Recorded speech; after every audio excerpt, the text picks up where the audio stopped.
Alors, dans l'actualité de ce lundi 17 novembre, on a un beau tapis blanc ce matin. Peut-être qu'il y en a qui disent que c'est moins beau, là. Mais on en parlait récemment, là, le mois de novembre, c'est un mois qui est difficile parce que c'est sombre, parce qu'on change l'heure, on recule l'heure, on recule les horloges, oui. Et aussi, il me semble que c'est sombre, puis les journées sont la noirceur arrive plus vite. Je suis mes mots là, pour vous expliquer là, comment le mois de novembre est difficile pour bien des gens et avec nos chroniqueurs et chroniqueuses aussi en santé mentale qui nous disent que pour tout le monde, là, le mois de novembre est un mois difficile tant qu'il n'y a pas de neige. Mais là, lorsque la neige arrive, il me semble que le temps s'éclaircit. Je ne sais pas si c'est seulement dans nos têtes, mais on sent que ça change. Hier, c'était beau. C'était beau. Bon, les gens qui étaient sur la route étaient peut-être un peu plus dangereux, là. Mais c'était beau de voir tomber cette neige-là. D'abord, c'est qu'on en a reçu peut-être un petit peu plus qu'on nous avait prévu. On parle d'une douzaine de centimètres là, qu'on aurait reçu là, depuis 24 heures. C'est quand même passablement, parce que à peu près ça, là, à peu près, là.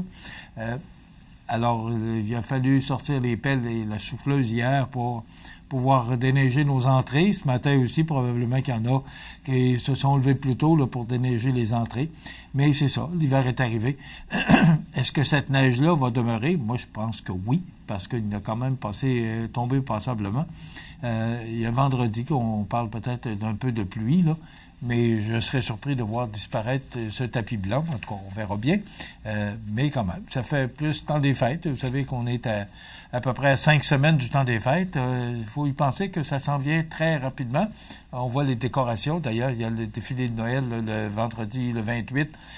On commence à être dans l'ambiance. Avec la neige nous fait penser qu'il faut se préparer pour le temps des fêtes. Jeudi dernier, le milieu des affaires de la Côte-du-Sud célébrait l'excellence et l'innovation dans le cadre du Gala Prestige Desjardins 2025. Les lauréats et lauréates, d'abord l'équipe de travail de l'année qui est allée à la boutique Double Pas de Montmagny. Le titre d'employé de l'année, Daphné Poulain de l'animalerie Montmagny. Le prix coup de cœur, présenté par Sema TV, est allé à la boucherie Saint-Mathieu et je peux vous dire que ces gens-là étaient vraiment heureux de recevoir ce prix. Dans la catégorie prestige service professionnel, c'est la clinique Psycanimo, reconnue pour son expertise unique en services psychologiques et animaliers. Dans la catégorie prestige restauration, c'est Michou des Appalaches qui a été applaudi. Prestige tourisme, art et culture, le prix a été remis à la maison du Grand Héron à Saint-Antoine de l'Île-aux-Grues. Pour le prix Prestige Commerce de détail, remis par Desjardins, ça a été attribué à Mode Sans Frontières. Et le prix Prestige Services commerciaux est allé à Mme Mireille Dubé, qu'on avait comme chroniqueur ici l'an dernier, qui est MBA et qui travaille pour LMI Canada. Pour l'Investissement Québec, qui a récompensé le temps des cigales dans la catégorie entreprise industrielle, manufacturière ou de distribution. Du côté communautaire, le Centre d'entraide familiale de la MRC de Montmagny, qui a été honoré par la Fédération des chambres de commerce du Québec. Les maires des 14 municipalités de la MRC de Montmagny ont choisi la ferme L'Apprenti, de reconnaissance de son innovation agricole. Le député Mathieu Rivet qui a remis à titre posthume la médaille de l'Assemblée nationale à M. Marc Couillard, qui est décédé au mois d'août dernier, en hommage à son implication exceptionnelle. C'était vraiment mérité. Et le restaurant La Rive qui a été récompensé pour son implication sociale, tandis que le magasin Coop IGA Extra de Montmagny et les marchés Tradition ont reçu le prix pour un avenir vert, accompagné d'une mention spéciale pour la ferme de l'Apprenti. Donc, les lauréats seront accompagnés par la Chambre de commerce de Montmagny dans la présentation de leur candidature au prestigieux concours Les Mercuriades de Québec, une autre vitrine importante pour le rayonnement de la région. On va leur souhaiter bonne chance à tous. Parlant de distinction, Marquet Imprimeur qui a reçu ou a décroché la première place au Canadian Printing Awards dans la catégorie meilleur projet d'impression au Québec. Donc, le projet gagnant, Nightborhood Story, qui a été réalisé en collaboration avec Vise Media LLC, un partenaire de longue date et l'un des clients les plus importants de l'entreprise. Cette reconnaissance qui met en lumière l'expertise, l'innovation et le souci du détail qui distingue Marquis, désormais une division de Lakeside Book Company. L'équipe souligne que ce succès est le fruit d'un travail collectif rigoureux, tout en remerciant Vise pour sa confiance continue avec cette distinction.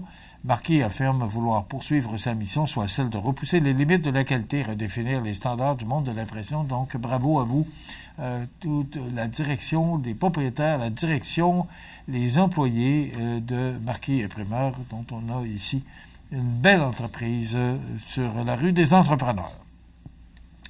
Hydro-Québec et l'Union des producteurs agricoles qui ont franchi une nouvelle étape importante avec la conclusion d'une entente de principe visant à renouveler l'entente cadre qui oriente le passage des lignes de transport d'électricité en milieu agricole et forestier. Donc, Hydro-Québec qui projette 5000 km de nouvelles lignes au cours des prochaines années. Donc, c'est une entente qui vise à améliorer l'acceptabilité sociale et à mieux reconnaître les impacts vécus par les producteurs. Donc, c'est 25%, c'est un montant additionnel là, de la valeur marchande des terrains touchés par les servitudes liées à la construction et à l'exploitation des lignes. Cette bonification vise à reconnaître des contraintes souvent difficiles à mesurer, comme les pertes d'usage ou les limitations permanentes imposées au territoire. Aussi, l'entente prévoit plusieurs mesures complémentaires, dont un plafond fixé à 2 millions de dollars pour la responsabilité civile. Aussi, l'entente prévoit la création d'un fonds dédié à la relève agricole, donc Hydro-Québec, qui versera 2,5 millions par année pendant 10 ans pour un total de 25 millions, afin de faciliter l'accès aux terres pour les jeunes agriculteurs et favoriser la diversité des modèles agricoles québécois. Ça, je considère que c'est extrêmement important parce que c'est difficile au prix que tout coûte aujourd'hui. Des jeunes qui voudraient assurer la relève de leurs parents et reprendre l'entreprise, mais parfois c'est trop cher, c'est trop dispendieux. Et les parents qui voudraient bien en donner une partie, mais veulent assurer aussi leur retraite. Alors, le fait qu'Hydro-Québec puisse aider ces gens-là qui veulent assurer la relève des entreprises agricoles, je trouve que c'est une très bonne entente. Donc, bravo à Hydro-Québec et à l'UPA là, qui ont réglé ou qui ont signé l'entente doit se signer là, au cours des prochains jours. Et les quartiers A de Lillet qui ont vécu un moment exceptionnel ce printemps alors que leurs résidents et le personnel ont participé à une journée complète de tournage pour le documentaire « J'ai souvenir encore », réalisé et produit par l'animatrice bien connue France Baudouin. Donc, cette œuvre qui explore l'impact profond de la musique auprès des personnes vivant avec des troubles neurocognitifs sera diffusée le 2 décembre prochain à 20h sur ICI Télé, accompagné d'un balado offert sur Audio, là, c'est OHDIO, alors un balado qui est sur Audio pour les gens qui veulent l'écouter, ou encore le 2 décembre sur ICI Télé à 20h. Vous pourrez regarder cette émission réalisée et produite par France Baudouin, cette excellente animatrice. Je la trouve tellement bonne pour animer l'émission en direct de l'univers. Et je pensais à ça récemment. Tous les samedis soirs, depuis plus de 60 ans, dans les années 60-70, c'était avec à 19h toujours, c'était Jeunesse d'aujourd'hui avec Pierre Lalonde. Après quoi, c'est Soirées canadiennes avec Louis Bilodeau qui a connu un succès qu'on voit encore en rediffusion. Si ça vous intéresse, le samedi soir, il me semble que c'est ça vers 19h sur la télé rétro là, de Prise 2, la télé rétro de TVA là, sur Prise 2. Alors, vous pouvez revoir Louis Bilodeau. Et toujours à 19h, et là, ça fait une quinzaine d'années que ça dure, avec France Baudouin et en direct de l'univers. Alors, des succès, là, 3 succès depuis 60 ans à 19h le samedi soir. C'est Jeunesse d'aujourd'hui soirée canadienne et en direct de l'univers. Puis je pense qu'on n'est pas à la fin de cette émission toujours aussi bonne et tellement bien animée par France Baudouin et les musiciens, les recherchistes, tout le monde fait un job extraordinaire là-dedans. C'est vraiment une excellente émission que j'ai le plaisir de regarder parce que j'aime beaucoup la musique aussi, mais c'est toujours intéressant de mieux connaître les gens, là, les invités de France Baudouin.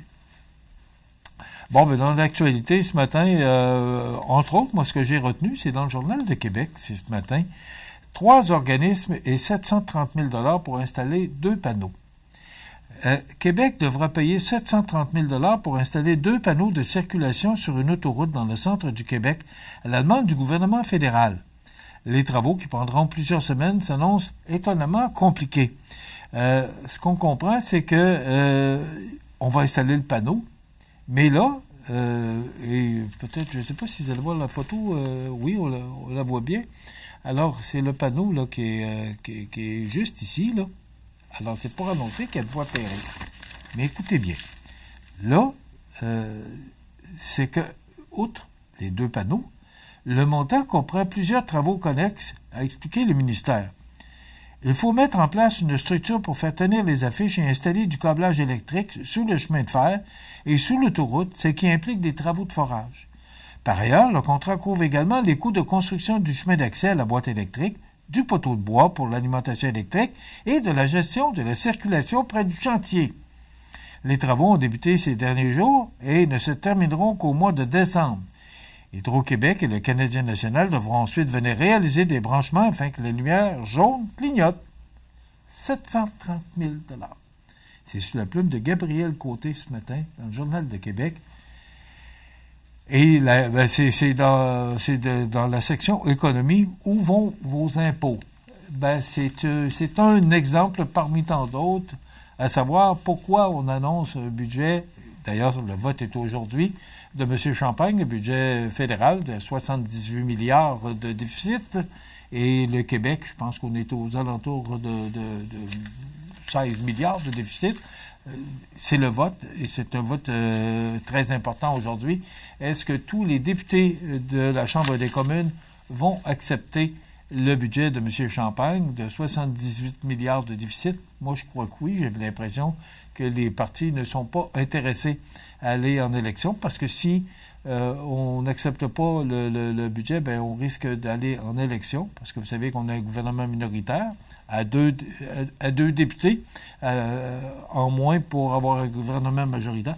Il faudrait avoir 3 députés de plus pour avoir vraiment être vraiment majoritaire. Mais c'est le vote aujourd'hui, on va surveiller ça. Mais quand on lit des choses de même, on se demande où s'en vont nos impôts. Ça en est un exemple. Chronique financière équipe Leclerc Bilodeau demain et Isabelle Charret qui est pour Centraide qui vient nous rencontrer. Donc, c'est ce qu'on vous offre comme émission de ce mardi. Je vous souhaite de passer un excellent lundi, bonne pelle et à demain.